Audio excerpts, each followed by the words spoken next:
Good evening, ladies and gentlemen. My name is Clay, and I am the Bucks believer. Everyone, it is finally official. The Bucks are going to be heading to their first NBA Finals since 1974. This is such a fantastic day for the city of Milwaukee, the state of Wisconsin, and Bucks fans everywhere, as the Bucks are going to be playing in the finals in a matchup against the Phoenix Suns. They earned this trip to the finals with a 118-107 victory over the Atlanta Hawks in Game 6 of the Eastern Conference Finals series between these two teams. This was a hard-fought, grinded-out victory for the Bucks, and they played really well, particularly in the second half. The biggest storyline heading into tonight was Trae Young.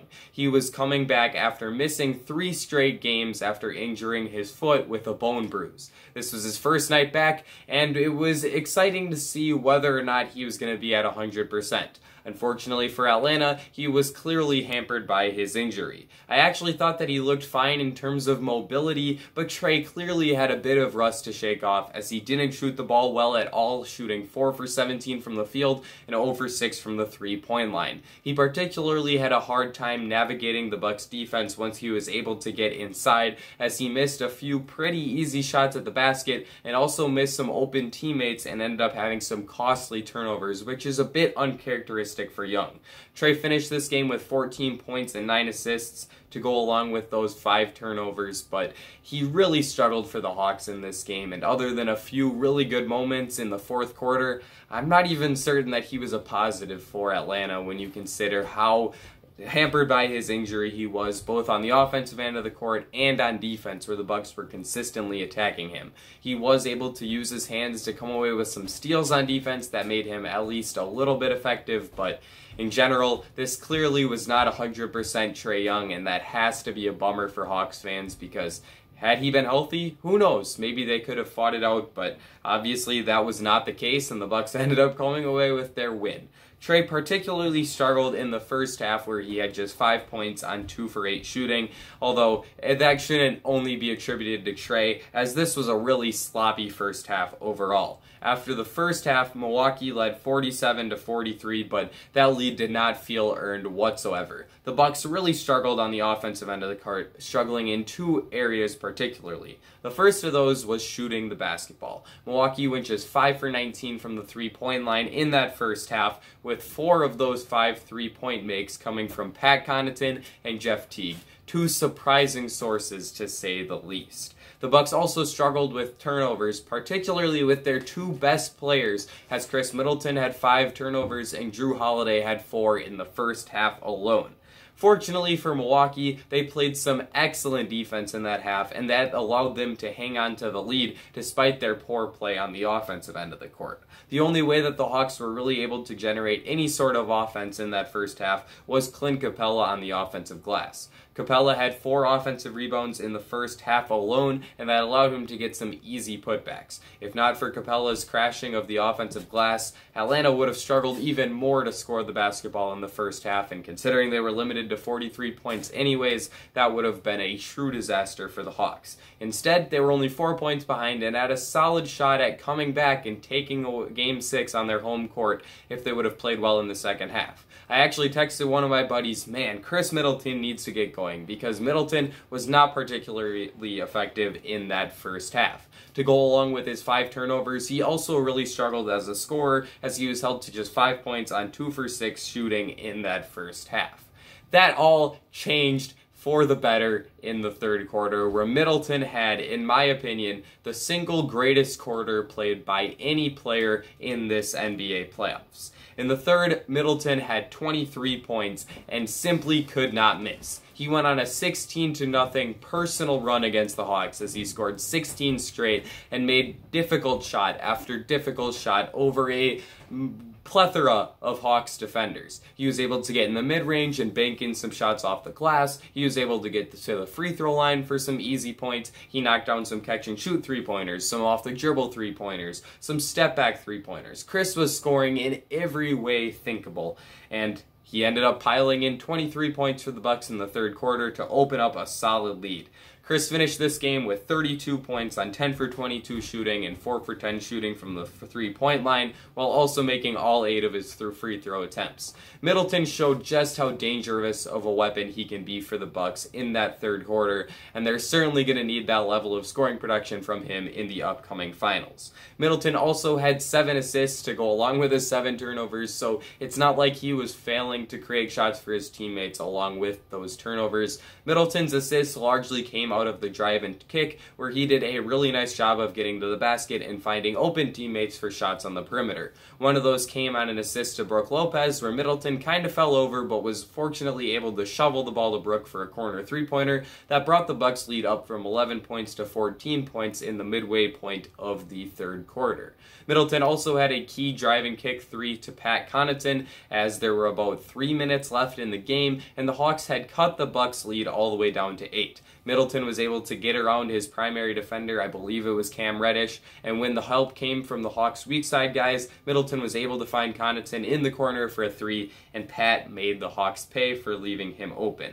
Middleton also made some key plays on the defensive end of the court as he came away with 3 steals. He was joined in his fantastic play by his backcourt partner in Jrue Holiday. Holiday was fantastic for the Bucks in this game, and it all started on the defensive end of the court. Holiday had 4 steals and 2 blocks in this one, and was genuinely super impactful as a defensive player for Milwaukee. He did a great job of getting to loose balls, of creating those loose balls with deflections and jumping into passing lanes, and he also put loads of ball pressure on whomever he was matched up against in the half court.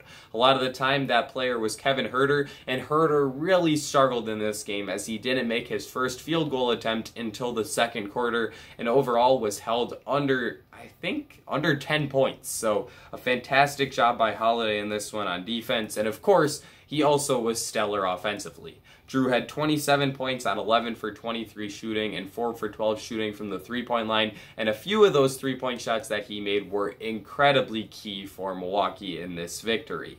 I've gotten on Jrue's case a little bit for settling for pull-up three-pointers at important times during this postseason, but today he made a couple of those threes in clutch situations, and they were very important for the Bucks. He also did a great job of getting to the basket, as he has been prone to doing throughout these playoffs, especially against Atlanta, and today he had some really nice finishes at the rim, including one great attack with about 30 seconds left where he was able to burn about 15 seconds off the clock for the Bucks when Atlanta should have been looking to commit a foul to stop the clock and allow the Bucks to shoot some free throws, and then hopefully Atlanta could come down and score. You know how end game situations work in basketball, but anyways, Jrue had a fantastic game as a scorer, and he was also great in other areas of the offensive game, as he had 9 rebounds to go along with the scoring, and also dished out 9 assists.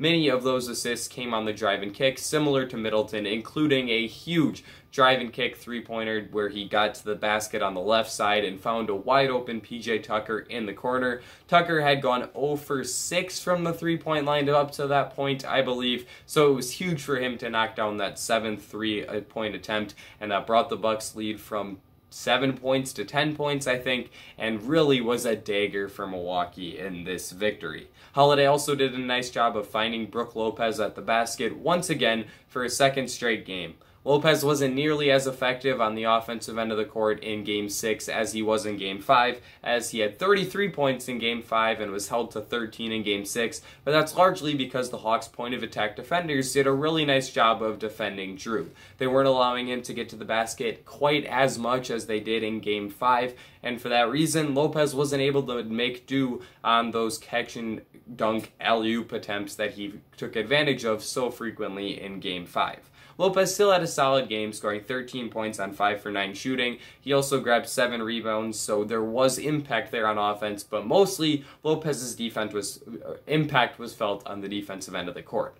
Brook had 3 blocks in this game and did a fantastic job of protecting the basket, and I was also really impressed with the job he did when he was switched out onto the perimeter. For the second straight game, the Bucks were switching all screening actions in the half-court offense, and that led to Lopez being switched onto guards on multiple occasions. I actually thought that Brook looked pretty mobile in those switching situations, and he did a nice job of keeping the Hawks guards in front of him, and then if they were able to beat him, he was able to use his length to recover and still get off a really nice contest on those shots. The Bucks switching defense was a really key adjustment after Game 4, and it's a big reason why they won Game 5 and 6. To see Lopez play as well in that system as he did was great for the Bucks, and I certainly think it's something they could use a little bit against Phoenix next round. Not necessarily as much as they did against Atlanta, because Chris Paul and Devin Booker are going to kill those switches, but as at least a situational play, I think it's a solid choice for the Bucks, especially when Bobby Portis is being used at the center position.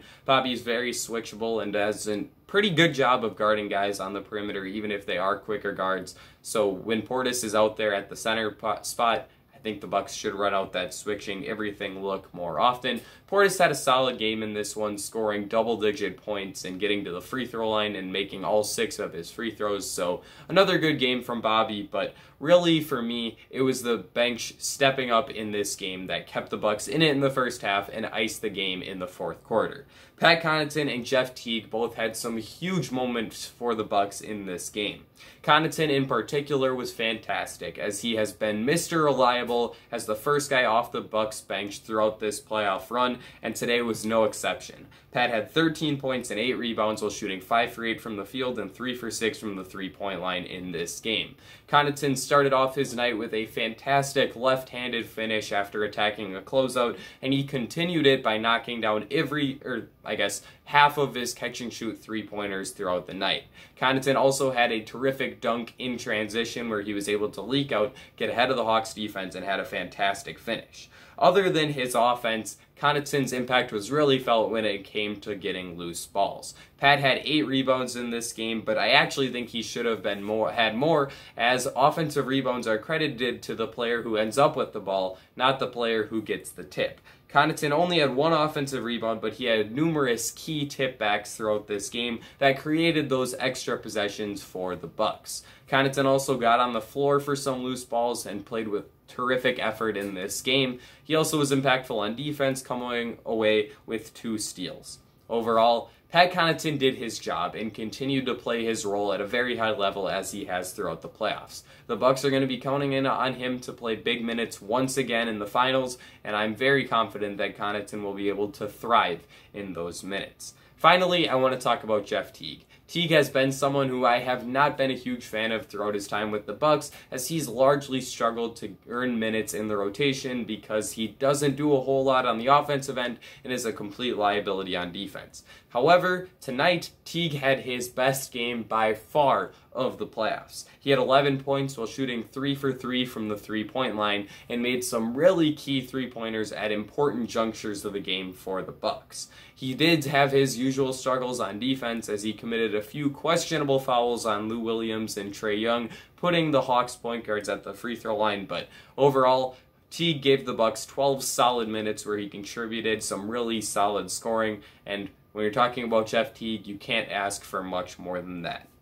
Overall, I'm just over the moon. This is such a great day to be a Bucks fan, and I've been along for the ride with this team, and so have you guys. I want to thank you all for supporting me this season, and I look forward to next year and years to come as we continue to cheer on the Bucks. For now, let's focus on these finals. I'm going to be giving you plenty of finals preview content as we come into the next couple days, so be sure to keep an eye out for that.